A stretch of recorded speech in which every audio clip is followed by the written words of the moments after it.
ನನ್ನ 10 ವರ್ಷದ ಎಕ್ಸ್‌ಪೀರಿಯನ್ಸಲ್ಲಿ ನಾನು ತುಂಬ ಕ್ಲಾಸಸ್ ಮಾಡಿದ್ದೀನಿ ಸೈನ್ಸಲ್ಲಿ. ಬಟ್ ಆಗ ಮಾಡ್ತಾ ಇದ್ದಂಥ ಕ್ಲಾಸ್ಗೂ ಇವಾಗ ನಾನು ಅಂದರೆ ಪ್ರಯೋಗ ಸಂಸ್ಥೆಯಿಂದ ಟ್ರೈನಿಂಗ್ ಕೊಟ್ಮೇಲೆ ಮಾಡ್ತಾ ಇರುವಂಥ ಕ್ಲಾಸ್‌ಗಳ್ಗೂ ತುಂಬ ವ್ಯತ್ಯಾಸ ನನ್ನಲ್ಲೇ ಗೊತ್ತಾಗ್ತಾ ಇದೆ.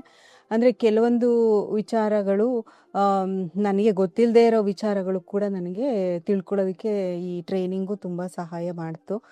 ನಾನು 10 ವರ್ಷ ಟೀಚಿಂಗ್ ಮಾಡಿದರೂ ಕೂಡ ನನಗೆ ಕೆಲವೊಂದು ಗೊಂದಲಗಳಿತ್ತು, ಡೌಟ್ಸ್‌ಗಳಿತ್ತು. ಎಲ್ಲ ಇಲ್ಲಿ ಕ್ಲಿಯರ್ ಆಗಿದೆ. ಮತ್ತು ಸೈಕಾಲಜಿಕಲಿ ಮಕ್ಕಳ ಸೈಕಾಲಜಿಗೆ ಹೋಗಿ ಅವರ ಜ್ಞಾನಕ್ಕೆ ಹೊಂದಾಣಿಕೆ ಮಾಡಿಕೊಂಡು ನಾವು ಯಾವ ಥರ ಟೀಚಿಂಗ್ ಮಾಡಬೇಕು ಅನ್ನೋದನ್ನು ನನಗೆ ಟ್ರೈನಿಂಗಲ್ಲಿ ತುಂಬ ಕಲ್ತಿದ್ದೀನಿ. ಜೊತೆಗೆ ಪ್ರಯೋಗ ಸಂಸ್ಥೆಯಿಂದ ಬರುವಂತಹ ಮೆಟೀರಿಯಲ್ಸು ನಮ್ಮ ಲ್ಯಾಬಲ್ಲಿ ಕೆಲವೊಂದು ಮೆಟೀರಿಯಲ್ಸ್ ಇರ್ತಿತ್ತು, ಕೆಲವೊಂದು ಇರ್ತಿರಲಿಲ್ಲ. ನನಗೆ ಕಂಪ್ಲೀಟ್ ಪ್ರಯೋಗ ಮಾಡೋಕ್ಕೆ ತುಂಬ ಕಷ್ಟ ಆಗ್ತಿತ್ತು. ಬಟ್ ಪ್ರಯೋಗದಿಂದ ನಮಗೆ ಈ ಒಂದು ಎಕ್ಸ್ಪರಿಮೆಂಟ್ಗೆ ಏನೇನು ಬೇಕು ಪ್ರತಿಯೊಂದು ಕೊಡ್ತಾ ಇದ್ದಾರೆ. ನಮಗೆ ಎಕ್ಸ್ಪರಿಮೆಂಟ್ ಮಾಡೋದಕ್ಕೆ ತುಂಬ ಅನುಕೂಲ ಆಗ್ತಾ ಇದೆ. ಜೊತೆಗೆ ನಮಗೆ ಕೊಡ್ತಾ ಇರುವಂತಹ ಫೆಸಿಲಿಟೇಟರ್ ಕಾಪಿ ಅದು ನಮಗೆ ತುಂಬ ಹೆಲ್ಪ್ ಆಗ್ತಾ ಇದೆ. ನಾವು ಹೇಗೆ ಪ್ರಯೋಗ ಮಾಡಬೇಕು, ಯಾವ ಸ್ಟೆಪ್ ಆದಮೇಲೆ ಯಾವ ಸ್ಟೆಪ್ ಬಳಸಬೇಕು, ಮಕ್ಳಿಗೆ ಹೇಗೆ ಅರ್ಥ ಮಾಡಿಸ್ಬೇಕು ಅನ್ನೋದು ತುಂಬ ಅನುಕೂಲ ಆಗ್ತಾ ಇದೆ. ಬಟ್ ಕಂಪ್ಲೀಟ್ 6th ಏನೇನು ಮೆಟೀರಿಯಲ್ಸ್ ಬೇಕಿದೆ ಎಲ್ಲ ಕಂಪ್ಲೀಟಾಗಿತ್ತು.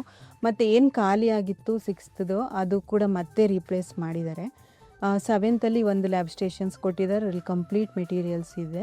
ನಮ್ಮಲ್ಲಿ ಆ್ಯಕ್ಚುಲಿ ಮೈಕ್ರೋಸ್ಕೋಪ್ಸು ಅದೆಲ್ಲ ವರ್ಕ್ ಆಗ್ತಾ ಇರಲಿಲ್ಲ. ಈಗ ತುಂಬ ಮೈಕ್ರೋಸ್ಕೋಪ್ಸ್ ಎಲ್ಲ ಇದೆ. ಮಕ್ಕಳಿಗೆ ನಾನು 6th 7th ಮಾತ್ರ ಅಲ್ಲ, ಈವನ್ 10th 9th 8th ಕೂಡ ಅದನ್ನು ಯೂಸ್ ಮಾಡ್ಕೋತಾ ಇದ್ದೀನಿ. ಮಕ್ಕಳು ತುಂಬ ಕ್ಯೂರಿಯಸ್ ಆಗಿದ್ದಾರೆ ಮತ್ತು ತುಂಬ ಇಂಟ್ರೆಸ್ಟಿಂದ ಕಲಿತಾ ಇದ್ದಾರೆ. ಮತ್ತು ನನ್ನ ಪೀರಿಯಡ್ ಬಂದ ತಕ್ಷಣವೇ ಮಕ್ಕಳಿಗೆ ತುಂಬ ಖುಷಿ ಇರುತ್ತೆ. ನಾನು ಯಾವಾಗ ಟ್ರೈನಿಂಗ್ ಹೋಗಿರ್ತೀನಿ ಆವಾಗೆಲ್ಲ ನನಗೋಸ್ಕರ ಕಾಯ್ತಾ ಇರ್ತಾರೆ. ಯಾಕೆ ಮಿಸ್ ಒಂದು 2 days ಬರಲಿಲ್ಲ ಅಂತೆಲ್ಲ ಹೇಳ್ತಾ ಇರ್ತಾರೆ. ಮತ್ತು ಅವರೇ ಬಂದುಬಿಡ್ತಾರೆ, ಬೆಲ್ ಆದ ತಕ್ಷಣ ಬಂದು ಮಿಸ್ ಏನು ಮೆಟೀರಿಯಲ್ಸ್ ತೊಗೋಬೇಕು ಇವತ್ತು ಅಂತ ನಾನು ಹೇಳ್ತಾ ಇದ್ದರೆ ಅವ್ರಿಗೆಲ್ಲ ಗೊತ್ತಿದೆ. ಲ್ಯಾಬ್ ಸ್ಟೇಷನಲ್ಲಿ ಏನೇನಿದೆ ಎಲ್ಲ ಅವರೇ ರೆಡಿ ಮಾಡಿ ಇಟ್ಕೊಂಡು, ಮತ್ತು ನಮ್ಮ AC ಕೂಡ ನನಗೆ ತುಂಬ ಸಹಕಾರ ಕೊಡ್ತಾ ಇದ್ದಾರೆ.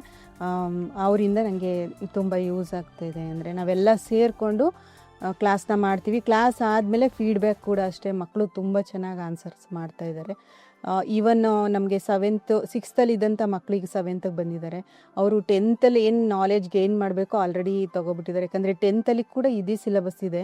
ನಾನು 10th ಮಕ್ಳಿಗೆ ಟೀಚ್ ಮಾಡುವಾಗ್ಲೂ ಕೆಲವೊಂದು ಕ್ವಶನ್ ಕೇಳಿದ್ರೆ ಅವ್ರು ಹೇಳ್ತಾ ಇಲ್ಲ, ಬಟ್ 7th ಅವ್ರು ಹೇಳ್ತಾ ಇದ್ದಾರೆ. ತುಂಬ ಖುಷಿಯಾಗುತ್ತೆ.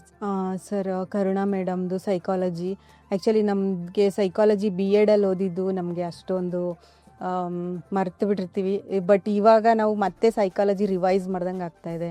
ಅದನ್ನು ಮಕ್ಕಳ ಮೇಲೆ ಅಪ್ಲೈ ಮಾಡೋದಕ್ಕೆ ತುಂಬ ಈಸಿ ಆಗ್ತಾಯಿದೆ ಸರ್. ಯಾಕಂದರೆ ಕ್ಲಾಸ್ ರೂಮ್ ಮೇಂಟೆನೆನ್ಸ್ದು ಜೊತೆಗೆ ಅವರ ಕಲಿಕಾ ಮಟ್ಟಕ್ಕೆ ತಕ್ಕನಾಗಿ ನಾವು ಅಲ್ಲಿ ಯಾವ ರೀತಿ ಅಂದರೆ ನಾವು ಲೆಸನ್ನ ಎಲ್ಲಿಂದ ಎಲ್ಲಿಗೆ ತೊಗೊಂಡೋಗ್ಬೇಕು, ಇಂಡಕ್ಟಿವ್ ಮೆಥಡ್, ಡಿಡಕ್ಟಿವ್ ಮೆಥಡು ಅದೆಲ್ಲ ನೀಟಾಗಿ ಅರ್ಥ ಆಗಿ ಅವ್ರಿಗೆ ಯಾವುದು ಸೂಟಬಲ್ ಅನಿಸುತ್ತೆ ಅದನ್ನು ನಾವು ಹೇಳ್ಕೊಡೋದಕ್ಕೆ ಅನುಕೂಲ ಆಗಿದೆ.